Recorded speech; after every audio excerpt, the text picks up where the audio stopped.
பயத்தின் காரணமாக அடுத்தவன் அதை யோசிப்பான். இந்த கும்மிடி பூண்டில நடக்குதுங்க.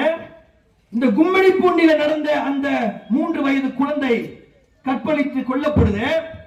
அந்த கற்பழிப்பை செய்தவன் போதையில் இருக்கிறான்.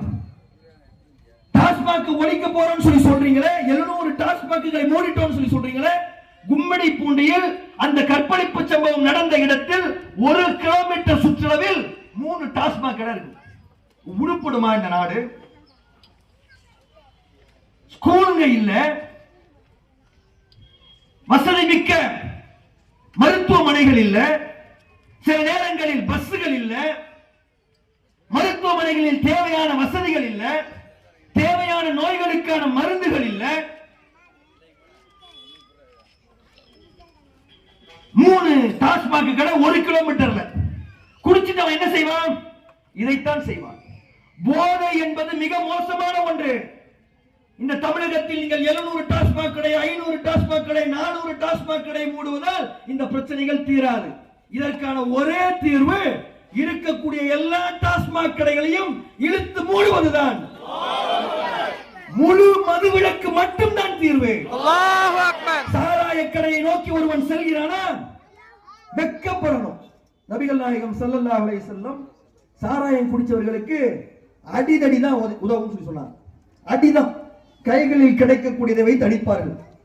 என்ன இது எல்லாமே ரொம்ப வன்முறையாக இருக்குது அப்படின்னு நம்ம ஒரு சிலருக்கு தோணலாம். சில நேரங்கள்லங்க அமைதியாக பேசுவதும் அழகான முறையில் சொல்வதும் சில பேருக்கு பயன் தருவது இல்லை. அச்சம்தான் சில பேரை திருத்துகிறது. சாராயம் குடிக்கக்கூடியவர்கள் குடிக்காதன்னு சொல்லி சொன்னா கேட்க மாட்டான். முழு மதுவிலக்கு என்பது தீர்வு. முழு மதுவிலக்கை நோக்கி இந்த நாடு செல்ல வேண்டும். முழு மதுவிலக்கை நோக்கி இந்த நாடு செல்லும் போது சில பேர் கள்ளச்சாராயம், அந்த சாராயம், இந்த சாராயம் எடுத்து குடிச்சிட்டு இருக்கானா, அடிதான் கொடுக்கணும். அவர்களுக்கு அடி கொடுத்துத்தான் அவர்களை திருத்த வேண்டும். முகமது நபி அவர்கள் இவ்வாறு ஒரு காரியத்தை செய்தார்கள்.